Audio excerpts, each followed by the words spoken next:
Donc, on va repartir aujourd'hui sur croire au projet de Dieu pour nos vies, ou croire en la destinée de Dieu, ou croire au plan parfait de Dieu pour nos vies, ou enfin, il y a plein de titres qu'on pourrait donner, ce n'est pas le plus important.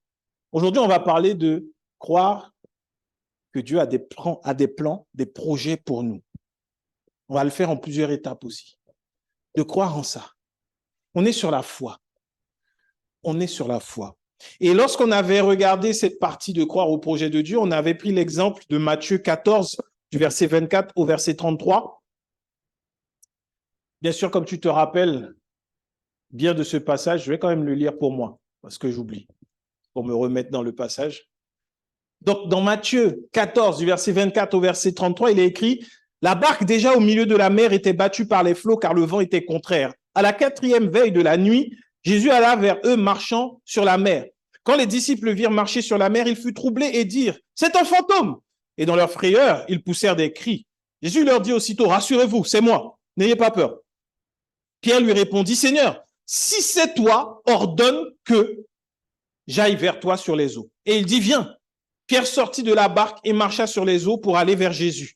Mais voyant que le vent était fort, il eut peur et comme il commençait à enfoncer, il s'écria « Seigneur, sauve-moi !» Aussitôt, Jésus étendit la main, le saisit et lui dit « Homme de peu de foi, pourquoi as-tu douté ?» Et ils montèrent dans la barque et le vent cessa. Ceux qui étaient dans la barque vinrent se prosterner devant Jésus et dire « Tu es véritablement le Fils de Dieu. » Amen.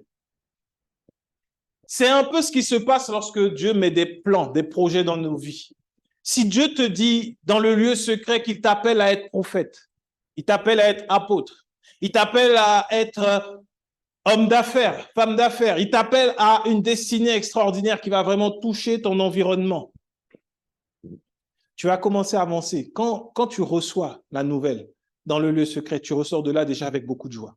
Tu dis, waouh, chouette, Dieu m'a parlé, je vais être prophète. Dieu m'a parlé, je vais être apôtre. Dieu m'a parlé, je suis appelé à. Comme Pierre. Seigneur, si c'est toi, ordonne que j'aille. Et donc là, s'il te dit que tu es appelé à être prophète, tu vas dire, bon, Seigneur, si c'est vraiment toi qui m'as parlé, donne maintenant quand je rencontre les gens que je prophétise. Bon, par prophétiser, on entend souvent avoir le don de révélation, une parole de connaissance. Ce qui est différent, prophétiser, prophète, ça veut dire parler de la part de Dieu. Prophétiser. C'est pour ça que Paul dit de chercher à parler en langue, parce que quand tu parles en langue, c'est de la part de Dieu c'est de la part de Dieu que tu parles. Donc, il faut distinguer le ministère prophétique, prophétiser, tout ça. Bon, un jour, peut-être, on le fera. Mais bon, donc, dans notre idée, on est prophète. Et donc, quand tu rencontres les gens, dis, toi, hier soir, quand tu es rentré vers 18h. Ta voiture avait un problème, mais tu as dit Jésus et ta voiture est repartie. Arrivé chez toi, tu as vu que ton enfant avait fait à manger, tu étais content, et puis après ça, tu as mangé, tu as prié, et là, dans le secret, tu as demandé à Dieu de faire que tes finances changent.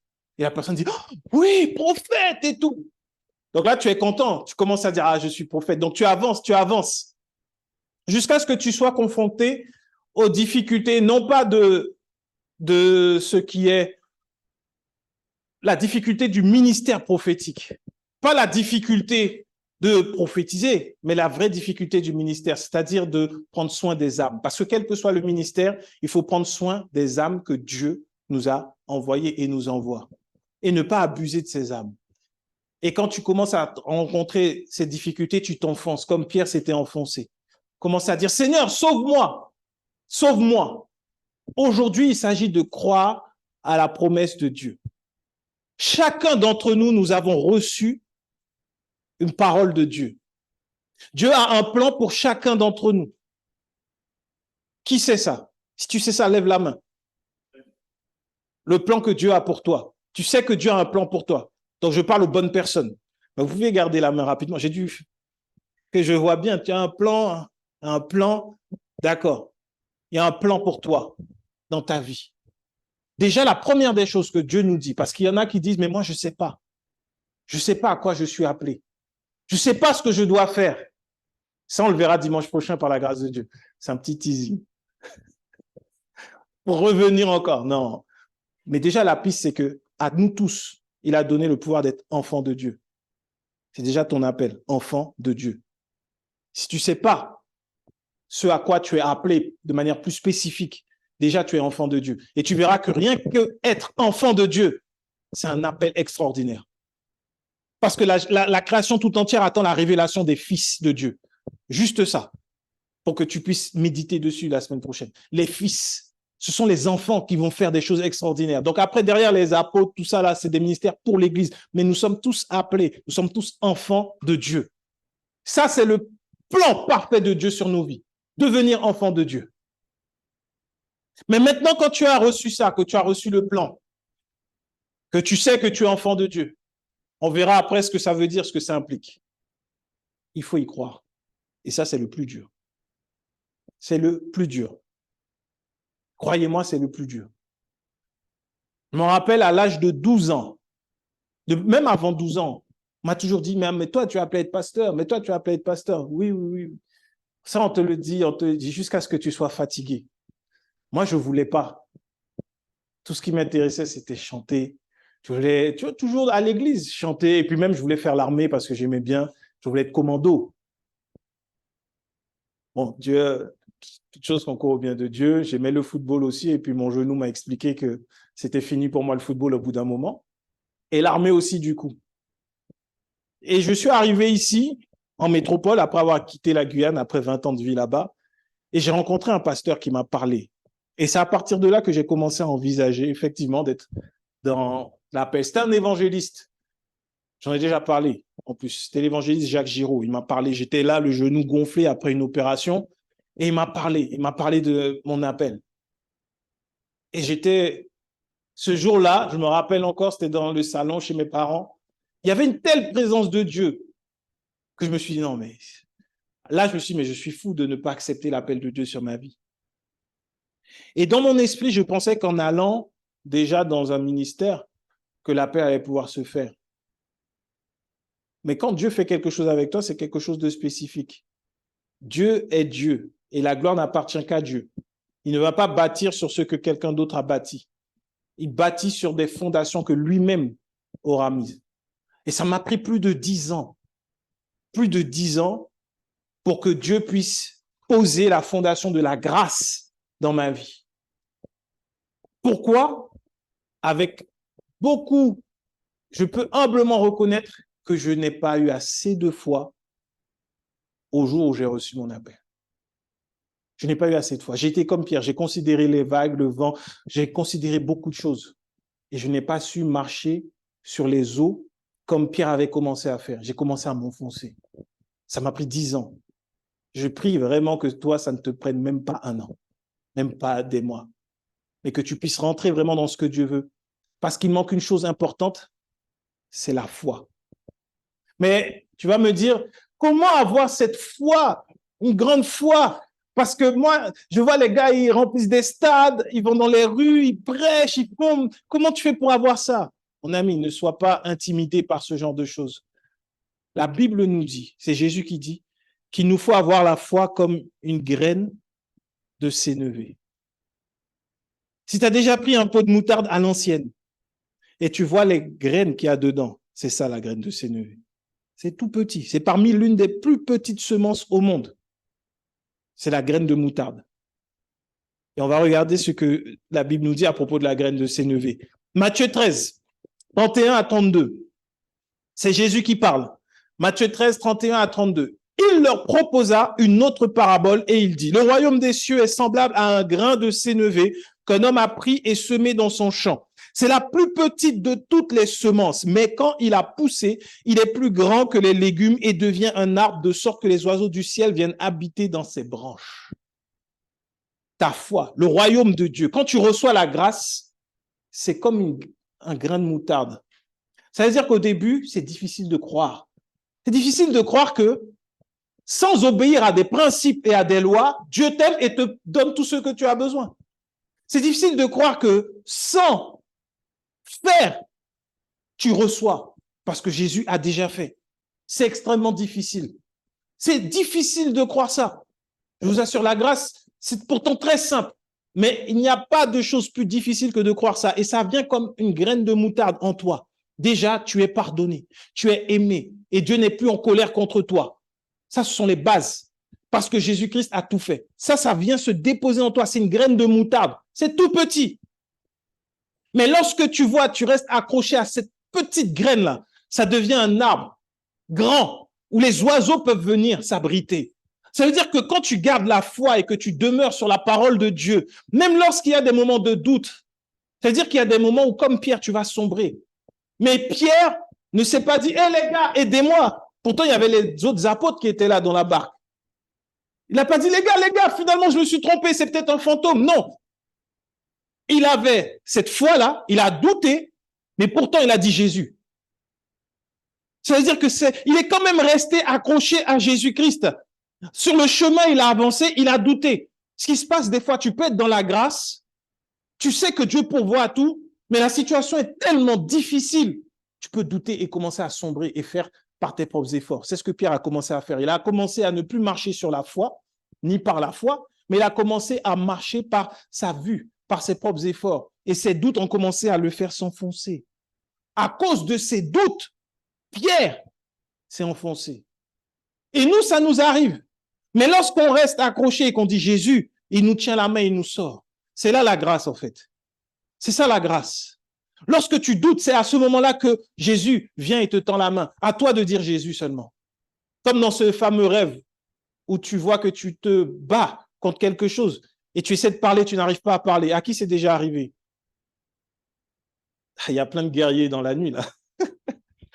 Tu es là dans le rêve et puis tu essaies de...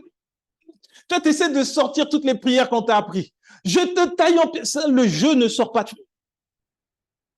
Et tu peux seulement dire Jésus. Et là, tu vois que dans le rêve, tout change. Si c'est vrai dans le spirituel, c'est aussi vrai dans le réel. Quand ça ne va pas, dis Jésus. Ça montre que tu as cette foi-là qui reste accrochée à l'auteur et le consommateur de la foi. Tu dis juste Jésus. Tu appelles Jésus. Dis Jésus. Ça montre que tu restes accroché, le grain de sénévé. Parce que tôt ou tard, ce grain-là qui a été planté dans ton cœur va devenir un arbre. J'ai recherché un peu le grain de sénévé. À l'époque de Jésus, c'était un arbre qui pouvait atteindre jusqu'à 3 mètres de haut. Une toute petite graine comme ça, minuscule. Ça devenait un arbre de près de 3 mètres de haut. 3 mètres. Et les oiseaux venaient s'y réfugier. Ne sois pas intimidé parce qu'aujourd'hui, tu ne vis peut-être pas la grâce comme tous les autres. Ne regarde pas à ce que quelqu'un vit. Quelqu'un va témoigner qu'il a réussi par la grâce de Dieu. Il y a quelque chose qui s'est passé dans sa vie. Toi, reste accroché à Jésus. Ta vie n'est pas la vie de ton voisin ni de ton frère. Mais au contraire, réjouis-toi parce que le Seigneur est en train de travailler. Les racines sont en train de prendre afin qu'un arbre de plus de 3 mètres puisse grandir. Tu ne sais pas ce qui va se produire. Ne dis pas, mais moi, j'arrive pas à faire, à vivre, à obéir comme vous. Moi, il y a beaucoup de personnes qui ont quitté les églises parce qu'ils allaient de chute en chute. On dirait que pour eux, la vie, c'était une planche huilée. Ils avancent, ils tombent. Ils avancent, ils se lèvent, ils tombent. Ils n'y arrivent pas. La grâce n'a pas encore bien pris. Et Dieu, lui, n'a pas rejeté ces personnes. Il n'a pas fini avec elles non plus. Il n'a pas fini avec elles. Tant qu'elles restent accrochées, qu'elles restent à Jésus, un arbre peut encore sortir. Et entre parenthèses, bien souvent, ce sont nos propres frères qui nous enlèvent de la bonne terre pour nous mettre dehors, pour dire « Ah, tu ne nous ressembles pas. Toi, tu n'es pas un arbre, toi, tu n'es même pas de l'herbe, donc on t'enlève. » Alors que lui, il veut que tu sois dans la bonne terre encore. C'est lui qui prend soin de nous. Le ministère que Dieu donne à quelqu'un n'est pas là pour transformer les gens.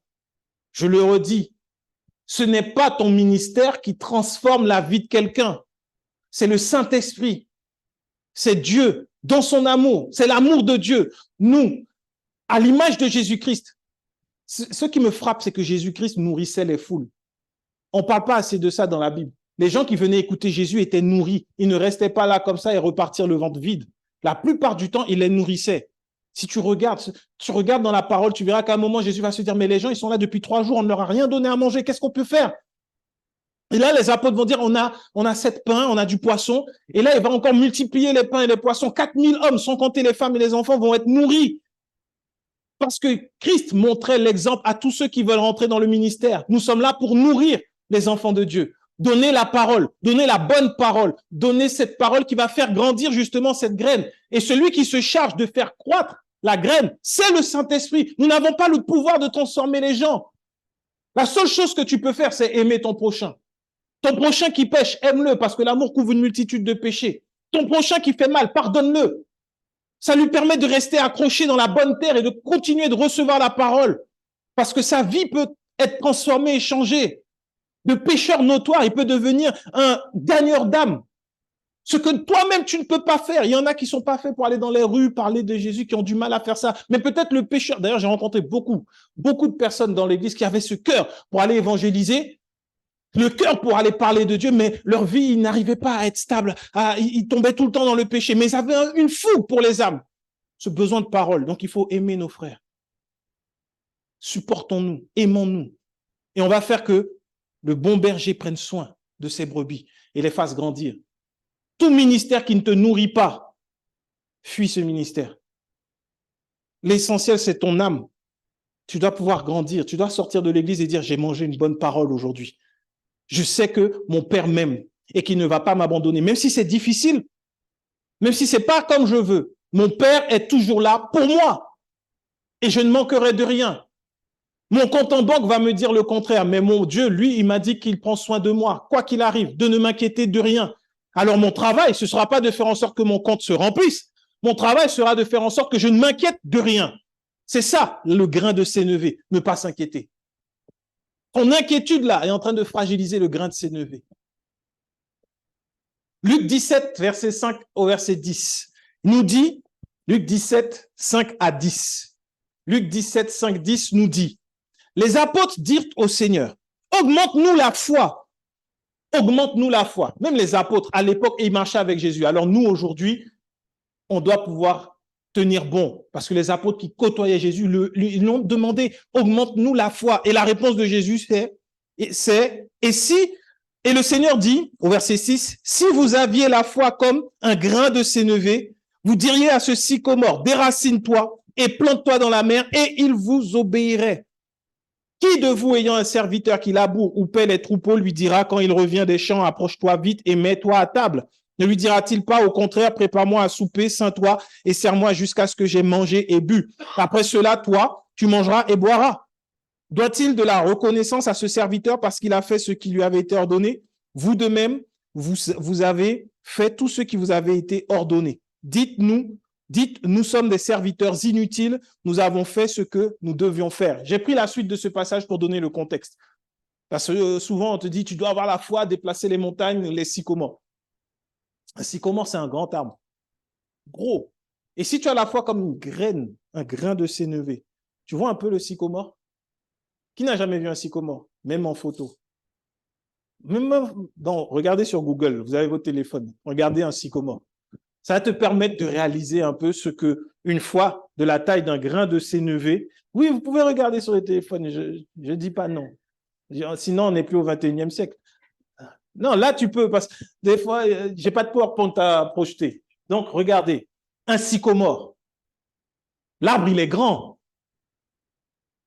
C'est un grand arbre. Je vais dire un grand arbre, ça ne se dit pas. Il y a un grand arbre.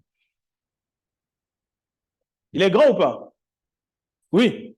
Son tronc, il est comment? Il est énorme. Énorme.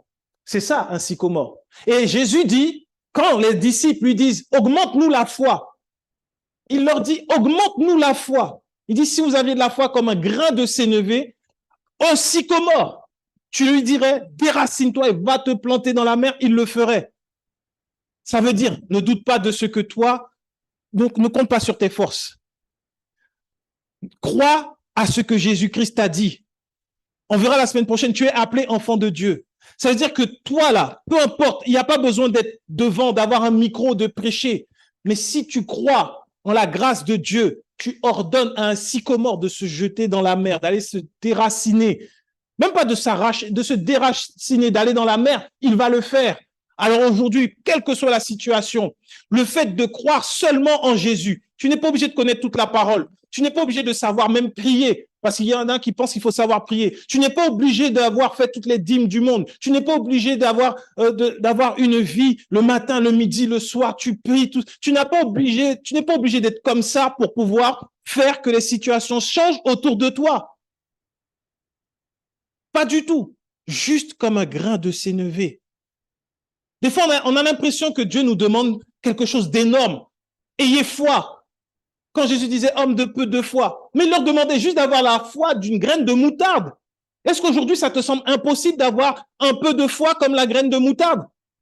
Ce un peu de foi-là, c'est juste croire que Jésus a tout accompli. C'est ça. Le peu là, Jésus a tout accompli. Parce qu'il y en a beaucoup qui remplissent les églises, mais qui ne croient pas juste à ça. Ah bon? Mais pourquoi tu dis ça? Tout simplement parce qu'ils vont chercher à accomplir eux-mêmes des exploits pour que Dieu les approuve. Là, ils ne croient pas que Jésus a tout accompli. Au moment où tu commences à faire par toi-même, tu ne crois plus que Jésus a tout accompli. C'est juste croire que Jésus a tout accompli. Jusqu'au dernier moment. Même lorsque tu vois le précipice est là, on te pousse, tu sens que tu vas tomber. Crois jusqu'au bout. Jusqu'au bout. Le Seigneur va toujours répondre à ta prière. Il va répondre à ta prière. Toujours. Et il parle tantôt d'une manière, tantôt d'une autre. C'est juste que nos voix ne sont pas les siennes. Nous, on ne sait pas comment ça va venir. Nous, on a une pensée qui est limitée. On ne voit pas en 360. Sinon, on serait des chouettes. Il n'y a que la chouette là qui tourne et puis il n'y a pas de problème. Nous, on est limité. Dieu, il voit tout. Donc, s'il te dit maintenant, n'aie pas peur. N'aie pas peur. N'aie pas peur. Oui, mais je dois travailler. Oui, mais je dois faire ça. Oui, mais je dois. Non. Aie confiance seulement. Fais-lui confiance. Tu ne sais pas d'où le secours va te venir. Aie cette foi. Peu importe la situation. Seigneur Jésus, moi, je m'accroche à toi. Et il va te donner la conviction au-dedans de toi. C'est le contraire de la peur, la foi. C'est quand j'observe les mamans, une maman, elle a un cœur, un instinct qui fait que dès que les enfants font quelque chose, elles ont peur pour l'enfant. L'enfant va, je sais pas, va faire un peu de roller ou va faire du vélo. Il faut mettre le casque, mettre les coudières, les genouillères. Limite, il ne faut pas mettre une veste rembourrée pour que l'enfant ne se fasse pas mal. Et il y a quelques années, il y avait la pub là pour des vêtements. La maman mettait des vêtements sur son enfant, il mettait, puis il allait se balancer contre le mur. Quand il n'avait rien, c'est bon, tu peux sortir. Ça, c'est l'exemple de la peur. Tu as peur qu'il arrive quelque chose à ton enfant. C'est pas mauvais. Parce que la maman anticipe des choses des fois. Tu as peur. Mais la différence de la foi, quand Dieu te donne de la foi, tu vas te retrouver devant une situation. Tout le monde va avoir peur, mais toi, tu vas dire non, c'est possible. Tu n'auras aucune crainte. C'est là que tu sais que Dieu t'a envoyé ta réponse. Parce que quand tu cherches un travail, par exemple, ou quand tu as un découvert, ou quand tu es malade, ou quand il y a des difficultés dans le foyer, tu vas dire, bon, qu'est-ce que je peux faire? Est-ce qu'il y a tel spécialiste des finances que je vais voir? Ou je vais voir le spécialiste pour ma santé? Ou je vais voir le spécialiste des couples? Quel spécialiste je peux aller voir? Ça, c'est ta réflexion. Là, c'est la peur. Rester en paix et dire, Jésus, moi, je compte sur toi. Et d'un coup, en toi, va monter la conviction. Il faut que j'aille voir un tel. Il faut que je fasse ça. Tu n'as aucune crainte. On va te dire, tu es sûr de ce que tu veux faire? Je ne suis pas trop sûr avec ton... Moi, j'en suis sûr. Ça, c'est la foi. Tu as une assurance qui te vient de Dieu. Tu ne peux pas expliquer. Tu ne sais pas. La situation paraissait dangereuse, mais tu étais, toi, dans une paix extraordinaire. Là, c'est la graine de sénévé qui est en train de grandir. Tout simplement. Tu dis, non, moi, je suis en paix. Oui, mais si tu fais ça, tu risques de te retrouver endetté, tu risques de te... Non, moi, je suis tranquille. Moi, je le fais. Ça, c'est avoir de la foi. C'est pas avoir peur. La peur anticipe le malheur. La foi est certaine de Jésus. Toujours. Tu n'es pas certain de ce qui va se passer. Tu ne sais même pas comment ça va se passer. Mais tu es certain d'une chose, Jésus a déjà accompli. Et il m'a mis cette conviction, ça vient de lui. Si ça ne vient pas de lui, il va t'arrêter. Non, tu demandes à mon épouse. Des fois, il y avait des idées, j'ai envie d'y aller et tout. Et puis, elle arrête d'essayer de me convaincre que non. Au bout d'un moment, je lui dis, bon, finalement, je crois que je ne vais pas faire ça. Elle me dit, je savais, mais bon, comme tu n'écoutes pas, donc J'attendais que tu viennes me dire que tu laissais tomber. J'ai dit, ah, c'est arrivé tellement de fois.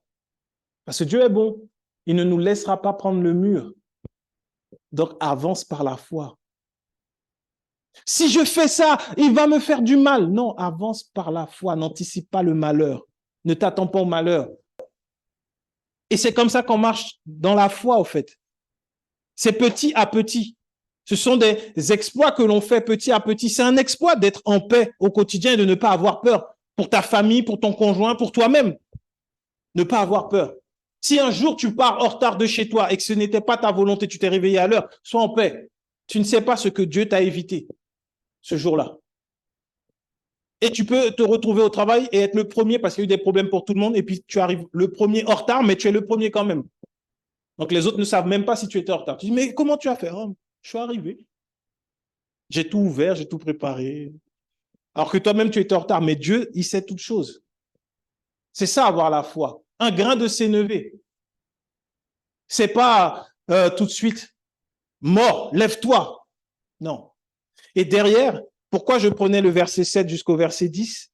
C'est pour montrer qu'une fois que tu as agi par la foi, que le sycomore est allé se planter dans la mer, ne t'attends pas à ce que tu reçoives des hurrahs, des bravos, des waouh, c'est merveilleux. Comme on peut voir aujourd'hui. Et là, c'est plus pour ceux qui sont un peu au ministère. Il y en a ici, donc je préfère le dire. Quand tu as fait quelque chose par la foi, des gens étaient touchés, des gens étaient guéris. Jésus dit bien à ses apôtres, ne vous attendez pas à ce qu'on puisse vous dire, venez, tu vas t'asseoir, tu vas manger. Il prend l'exemple du serviteur qui était dans les champs, il a travaillé toute la journée, sauf que c'est un serviteur. Quand il rentre, il n'y a aucun maître qui va dire à son serviteur, viens, je te donne à manger, assieds-toi, repose-toi, tu as bien travaillé dans les champs. Non, il va dire, mais tu as pris du temps, je t'attendais à mon repas, j'ai faim. C'est ça que le maître va faire. Ça veut dire qu'avec Dieu, la récompense, c'est lui qui te la donne. Mais sur terre, agis tel un serviteur.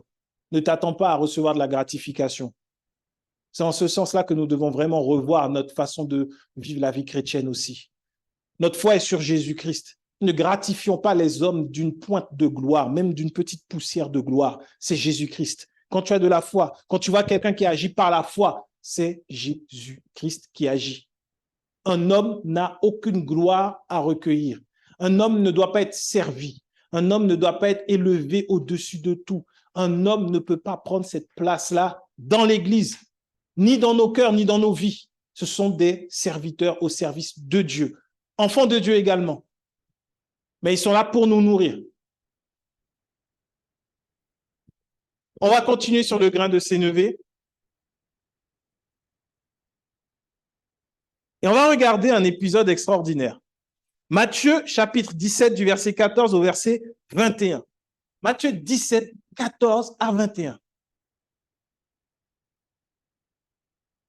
17, 14, 21 nous dit, Matthieu, lorsqu'ils furent arrivés près de la foule, un homme vint se jeter à genoux devant Jésus et dit, Seigneur, aie pitié de mon fils qui est lunatique et qui souffre cruellement. Il tombe souvent dans le feu, souvent dans l'eau. Je l'ai amené à tes disciples et ils n'ont pas pu le guérir. Race incrédule et perverse, répondit Jésus. Jusqu'à quand serai-je avec vous? Jusqu'à quand vous supporterai-je? Amenez-le-moi ici. Jésus parla sévèrement au démon qui sortit de lui et l'enfant fut guéri à l'heure même. Alors les disciples s'approchèrent de Jésus et lui dirent en particulier, « Pourquoi n'avons-nous pas pu chasser ce démon? » C'est à cause de votre incrédulité, leur dit Jésus.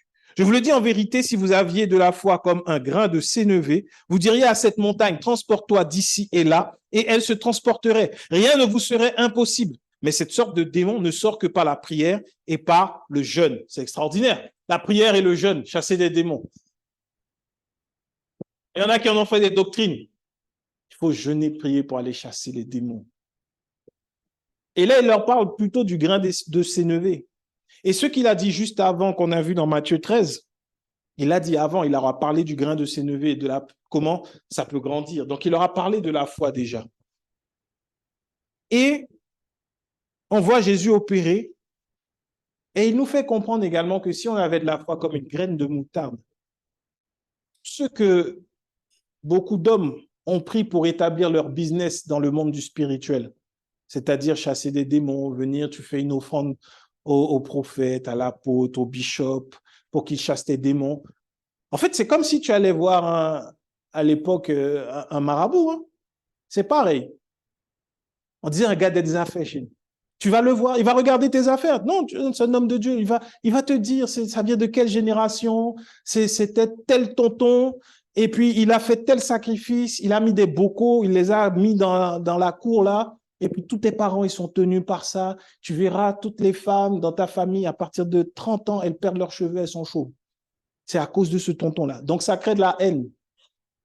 Après, tu vas prier pour que le sorcier meure, et ce n'est pas la volonté de Dieu. Et donc, tu t'éloignes encore de la foi. Alors que la Bible nous dit simplement, comme un grain de sénévé, les démons qui peuvent paraître comme des montagnes spirituellement disparaissent. Tu n'as pas besoin d'avoir feu, onction ou je ne sais quoi. Une graine de moutarde suffit. Mais pour ça, il faut s'appuyer sur Jésus. Jésus seul. En t'appuyant sur Jésus, ça peut être Belzébuth en personne qui vient devant toi. Tu dis, sors au nom de Jésus. J'ai besoin de dormir, je suis fatigué. Tu n'as pas besoin d'avoir un manteau, une onction, une couverture. Tu as besoin d'avoir, Jésus dit bien, la foi comme un grain de sénévé. Il n'a pas dit, vous avez besoin d'être sous mon onction pour réussir à chasser les démons. Il n'a pas dit ça. Il a dit, la foi comme une graine de moutarde. Tu crois que Jésus, à la croix, les a tous vaincus. Tu as besoin de ça seulement pour que les démons, si jamais il y en a qui t'embêtent, si jamais, parce que normalement, dans la grâce, il n'y a plus rien. Mais si jamais tu vois ça dans la vie de quelqu'un d'autre, peut-être un membre de ta famille qui ne connaît pas Jésus et qui a des démons, alors là, tu dis, OK, on va prier. Maintenant, Seigneur, je te prie au nom de Jésus que ma famille qui est oppressée par des démons, maintenant, ces démons cessent au nom de Jésus qui a tout accompli à la croix. Il les a vaincus. Je prie pour ma famille. C'est tout.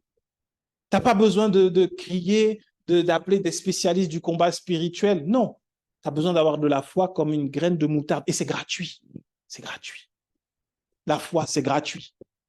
Au passage, je le dis comme ça. Juste, c'est gratuit. Jésus a payé le prix déjà. Donc, une graine de moutarde. Et Jésus va dire une chose aux apôtres, aux disciples, il va leur dire, cette sorte de démon va sortir par le jeûne et la prière. Et là, je n'ai pas pris la référence, mais souvenez-vous, lorsque on est venu voir Jésus, on lui a dit, mais pourquoi tes apôtres, eux, ils ne jeûnent pas? Les disciples de Jean jeûnent, tes disciples, ils ne jeûnent pas. Et Jésus va leur dire, tant que l'époux est avec eux, ils n'ont pas de raison de jeûner. Et là, quand il leur dit, vous avez besoin de jeûner et prier pour chasser le démon, c'est-à-dire que vous avez besoin de vous rapprocher de moi. Le jeûne et la prière servent pour les moments où ta foi est au plus bas. Pour les moments où tu dis, Dieu ne me parle plus. Pour les moments où tu dis, je n'entends plus Dieu. Pour les moments où tu dis, je ne sais même pas si Dieu est réellement avec moi. Pour les moments où tu doutes. Et à qui c'est déjà arrivé? Soyons sincères. Voilà. Les moments où tu doutes, c'est là que tu dois jeûner et prier. Tant que tu vois, ça va. Tant que tu as cette conviction, Dieu est avec moi, quoi qu'il arrive. Le jeûne, tu vas le faire peut-être si tu en as envie pour passer un temps avec Dieu et tu vas dire, bon, je mets la nourriture de côté pour ça. Et pour toi, ce ne sera même pas difficile. Mais quand tu sens que tu es en train de perdre pied, quand tu sens que ça devient compliqué, quand tu commences à douter même de l'amour de Dieu envers toi, je t'en supplie, va jeûner et prier. Là, tu peux jeûner et prier. Parce que jeûner et prier, c'est parce que tu as l'impression que l'époux est loin de toi. Et si tu sens qu'il est loin de toi, alors tu as besoin de jeûner et prier pour qu'il te fasse comprendre qu'il est avec toi. Parce que c'est ce qu'il a dit. Voici, je suis avec vous tous les jours jusqu'à la fin de ce monde. Et il ne nous laisse pas orphelins. Il nous a donné son esprit. Mais il y a des moments où notre foi n'est plus alignée sur lui. Et nous ne sentons plus sa présence. Nous avons l'impression d'être livrés à nous-mêmes. Dans ce moment-là, arrête tout. Jeûne. Cherche Dieu. À ce moment-là. Ne le fais pas pour résoudre un problème. Fais-le parce que ta foi est en danger. À ce moment-là, tu peux tout arrêter. Il y a un danger sur ta foi. C'est ce qui est arrivé aux apôtres. Ils n'ont pas pu chasser. Parce que, regardez ce qui a été dit juste avant. Matthieu 17, du verset 1er. On va lire juste avant ce qui s'est passé. Prenons le contexte. Donc, 6 jours après, Jésus a pris avec lui Pierre, Jacques et Jean, son frère. Il les conduisit à l'écart sur la haute montagne. Il fut transfiguré devant eux, son visage resplendit comme le soleil et ses vêtements devinrent blancs comme la lumière. Et voici Moïse et Élie leur apparurent. Moïse et Élie leur apparurent, s'entretenant avec lui. Pierre prenant la parole, dit à Jésus, Seigneur, il est bon que nous soyons ici. Si tu le veux, je dresserai ici 3 tentes. Une pour toi, une pour Moïse et une pour Élie. Comme il parlait encore, une nuée lumineuse les couvrit et voici une voix fit entendre de la nuée ces paroles. Celui-ci est mon fils bien-aimé, en qui j'ai mis toute mon affection. Écoutez-le. Lorsqu'ils entendirent cette voix, les disciples tombèrent sur leurs faces et furent saisis d'une grande frayeur. Mais Jésus s'approchant, les toucha et dit, levez-vous, n'ayez pas peur. Ils levèrent les yeux et ils ne virent que Jésus seul. Comme ils descendaient de la montagne, Jésus leur donna cet ordre, ne parlez à personne de cette vision jusqu'à ce que le Fils de l'homme soit ressuscité. Verset 10. Les disciples lui firent cette question. Pourquoi donc les scribes disent-ils qu'Élie doit venir premièrement? Il répondit, il est vrai qu'Élie doit venir et rétablir toutes choses. Mais je vous dis qu'Élie est déjà venu, qu'ils ne l'ont pas reconnu et qu'ils l'ont traité comme ils ont voulu. De même, le Fils de l'homme souffrira de leur part. Les disciples comprirent alors qu'il leur parlait de Jean-Baptiste. Et là, maintenant, après, on va amener un démoniaque. Les disciples ne vont pas réussir à le chasser. Qu'est-ce qui s'est passé là? Un épisode extraordinaire. C'est pour ça, méfions-nous de la loi. N'écoutons pas les messages qui viennent de la loi. Ne les écoutons pas parce que ça annule la foi. Si tu avais fait quelques pas avec la foi, tu allais écouter un peu de messages sur la loi, ça a annulé ta foi. Pourquoi je dis ça? C'est ce qui s'est passé avec les apôtres. Ils étaient avec Jésus, ils sont montés sur la montagne et ils ont vu Jésus être transfiguré, brillant de lumière. Et ce qui est extraordinaire, c'est que dans la Bible, je ne sais pas à quel moment on nous a donné la description d'Élie et de Moïse. Il n'y avait pas de photo à l'époque. C'est pas comme maintenant où ils étaient sur Instagram pour dire Moïse avait son Insta, Élie avait son Insta, et puis tout le monde pouvait regarder la story d'Élie et de Moïse, donc tout le monde connaissait leur visage. Non, c'était pas comme ça. Même, il n'y avait même pas un peintre qui est venu faire une petite esquisse d'Élie ou de Moïse. Mais tout de suite, les apôtres ont reconnu à côté de Jésus Élie et Moïse. Ils étaient focalisés sur la loi et les prophètes. La grâce qui brillait au milieu de la loi et des prophètes, Pierre va dire, il faut faire 3 tentes. On va te mettre au même niveau que la loi et les prophètes. Une pour Élie, une pour Moïse et puis une pour toi. Je dresserai 3 tentes. Toi, Moïse, Élie. Donc déjà, les disciples ont reconnu Moïse et Élie. Mais Jésus qui était le Christ, et si vous regardez, lisez Matthieu 16 avant, vous allez voir que c'est là qu'ils vont avoir la révélation que Jésus-Christ est le Christ. Il va leur dire, ne le dites pas. C'est là qu'il va dire à Pierre, ce n'est ni la chair ni le sang qui t'ont révélé ça. Donc il savait que c'était le Christ, qu'il était l'accomplissement de la promesse, qu'il était la grâce de Dieu incarnée. Mais Moïse et Élie vont venir, Pierre va dire, il faut qu'on fasse une tente pour vous 3. Alors au lieu de dire, waouh, Seigneur, tu resplendis de lumière, la lumière c'est toi. Moïse et Élie n'étaient pas dans la lumière. Ils sont venus parce que si tu prends le temps de lire l'Ancien Testament, ce sont les 2 qui ne sont pas morts physiquement. Élie a été enlevé par un char de feu. Moïse, Dieu lui a dit, monte et viens mourir. Et son corps est gardé. Personne n'a pu voir le tombeau de Moïse.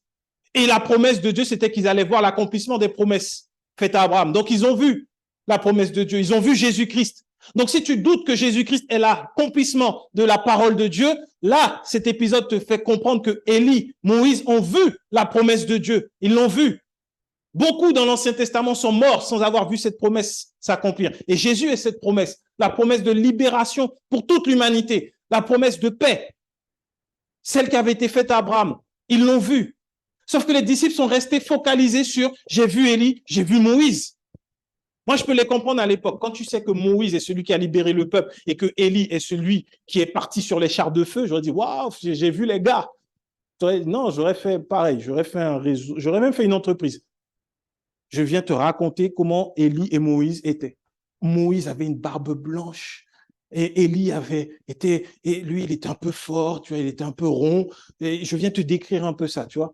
Et puis, je te fais payer 10 € pour chaque fois que je te le raconte. Je fais mon business. Élie et Moïse, je les ai vus, pas toi. C'est pour rire. Vous me regardez bizarre. Genre, je rigole. Mais c'est un peu ce qui se passe aujourd'hui. Les gens disent qu'ils ont vu des loups-garous et puis tout le monde va les... Enfin bref. Donc, Moïse et Élie, ils ont été vus. Et quand ils descendent de la montagne, Dieu va parler, il va dire, celui-ci est mon fils, écoutez-le. Ça veut dire, n'écoute plus la loi, n'écoute plus les prophètes, écoutez celui qui brille, écoutez la grâce, écoutez Jésus-Christ. Ils vont descendre de la montagne. Jésus va leur dire, les gars, gardez ça pour vous.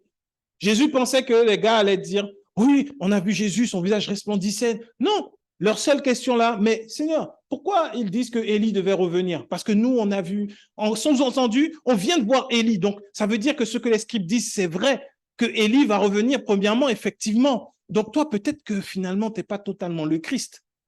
Leur foi a été ébranlée à ce moment-là, à cause de ce qu'ils ont vu.